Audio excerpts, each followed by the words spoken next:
Assalamualaikum warahmatullahi wabarakatuh.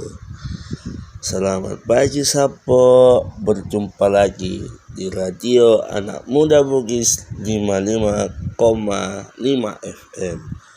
Dimanapun Sapo-sapoku berada, baik itu di dalam wilayah Sulawesi Selatan maupun di perantauan.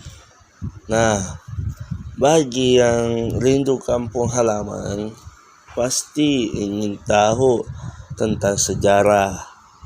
Nah, kali ini Sapoku tidak akan membahas sejarah kita, yaitu sejarah Kota Sengkang atau sering juga dikenal Kota Wajo. Ibu kota Wajo letaknya kurang lebih 250 km dari Makassar, ibu kota provinsi Sulawesi Selatan. Kota ini dikenal sebagai kota niaga karena masyarakatnya yang sangat piawai dalam berdagang berbagai macam kebutuhan hidup, konon memiliki harga yang relatif murah jika dibandingkan di daerah lainnya. Selain kota niaga, Kabupaten Wajo juga dikenal sebagai kota sutra. Aktivitas masyarakat Wajo dalam mengelola kain sutra telah dilakukan secara turun-temurun dan dapat ditemukan hampir di setiap kecamatan yang ada di Kabupaten Wajo. Nah, kali ini kita akan membahas arti daripada Kota Sengkang. Menurut beberapa sumber, arti kata Sengkang adalah tempat atau daerah persinggahan, kedatangan, dan bersama-sama datang. Sehubungan dengan makna Sengkang, Kota Sengkang ini tersebut dapat disimpulkan bahwa wilayah Sengkang merupakan tempat strategis yang membuat orang-orang jika melewatinya akan singgah karena adanya sesuatu yang istimewa dan menarik di tempat ini. Sedangkan sejarah nama Wajo berarti bayangan atau bayang-bayang, maka orang Bugis selalu bilang Wajo-wajo. Itulah daripada arti bayang-bayang. Di bawah bayang-bayang ini bahasa Bugis yang artinya pohon bajo, diadakan kontrak sosial antara rakyat dan pemimpin adat yang sepakat membentuk kerajaan Wajo. Perjanjian itu diadakan di sebuah tempat yang bernama Tosora yang kemudian menjadi ibu kota kerajaan Wajo. Ada versi lain tentang Wajo, yaitu kisah Wetenli Takdampali, seorang putri dari kerajaan Luwu yang diasingkan karena menderita penyakit kusta. Beliau dihanyutkan hingga masuk ke daerah Tosora. Kawasan itu kemudian disebut Majaulang. Mengapa disebut Majaulang?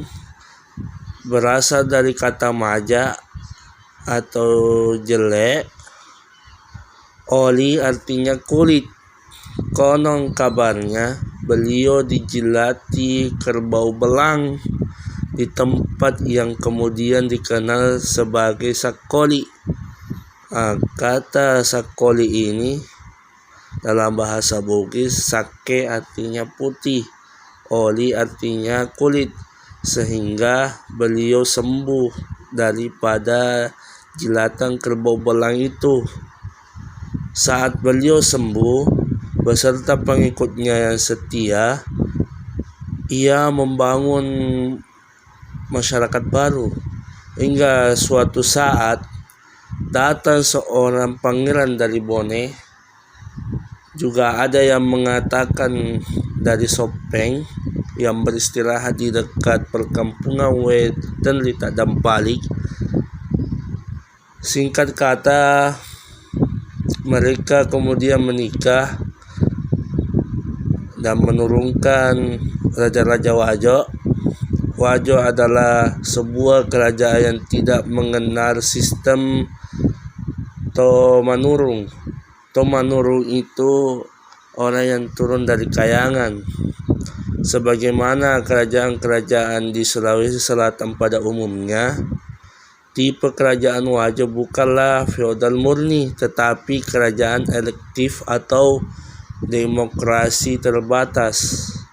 Kebesaran tanah Wajo pada masa dahulu, termasuk kemajuannya di bidang pemerintahan, kepemimpinan, demokrasi, dan jaminan terhadap hak-hak rakyatnya, sehingga banyak konsep pemerintahannya. Di antaranya itu ada sistem kerajaan, republik, federasi yang belum ada duanya pada masa itu.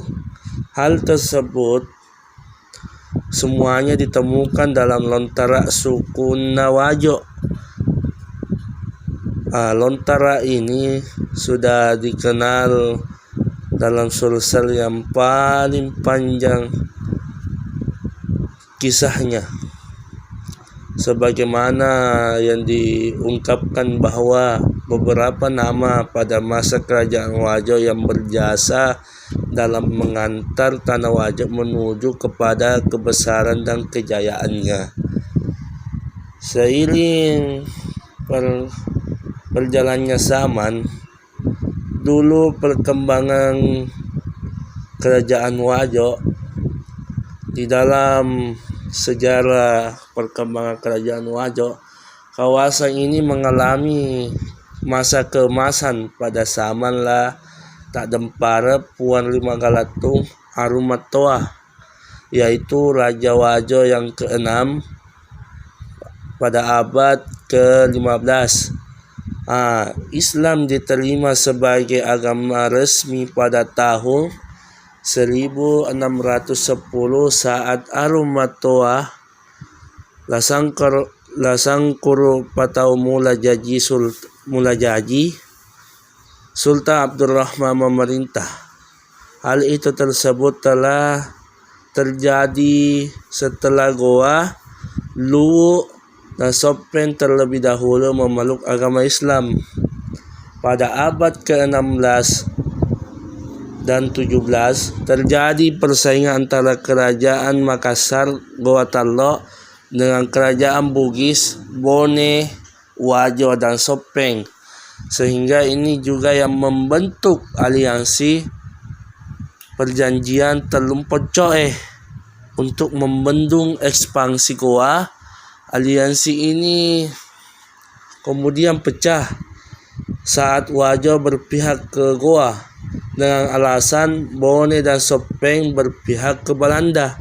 Saat Goa dikalahkan oleh armada gabungan Bone, Sopeng, VOC, dan Buton, Arumatoa Wajo pada saat itu Latanrilai Tosengeng tidak ingin menandatangani perjanjian Bungaya. Akibatnya pertempuran ini dilanjutkan dengan drama pengepungan Wajo, tepatnya Benteng Tosora, selama 3 bulan oleh armada gabungan Bone di bawah pimpinan Arum Palaka. Arum Palaka ini termasuk daripada Raja Bone yang ke-15. Setelah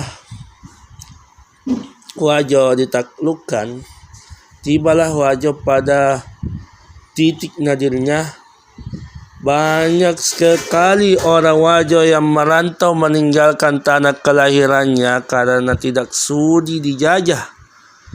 Hingga saat datangnya Lamaduk Keleng Arumatoa Wajo, Arum Peneki, Arum Sengkang, Sultan Pasir, beliau-beliau inilah yang memerdekakan Wajo sehingga mendapat gelar peta Pamardekani Wajo atau yang artinya Tuan yang memerdekakan Wajo.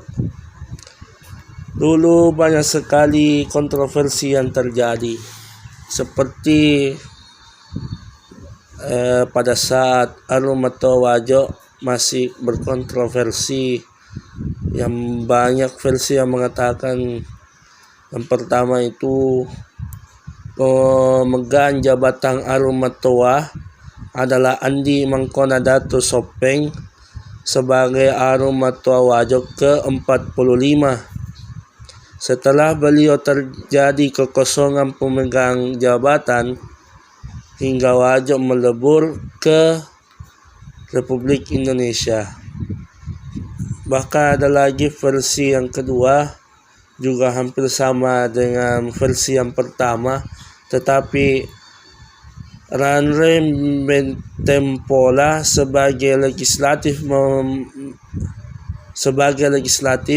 mengambil alih jabatan Arumatoa hingga melebur ke Republik Indonesia. Juga masuk ke versi ketiga, setelah lowongnya jabatan Arumatoa, maka Ranre Tua atau Haji Andi Noning atau sapaan Haji Andi Ninong sempat dilantik menjadi pejabat Arumatoa dan memerintah selama 40 hari sebelum kedaulatan Wajo diserahkan kepada Gubernur Sulawesi saat itu, yaitu Bapak Ratulangi. Nah, itulah sapo-sapoku kisah atau sejarah Kota Sengkang. Demikianlah sejarah Wajo atau Kota Sengkang yang hingga melebur ikut di negara Republik Indonesia, kemudian ditetapkan sebagai sebuah kabupaten sampai saat ini. Nah, itu dia sapoku kami dari Radio Anak Bugis 55,5 FM hanya bisa menceritakan daripada Kota Sengkang itu secara singkat. Sampai ketemu lagi. Assalamualaikum warahmatullahi wabarakatuh.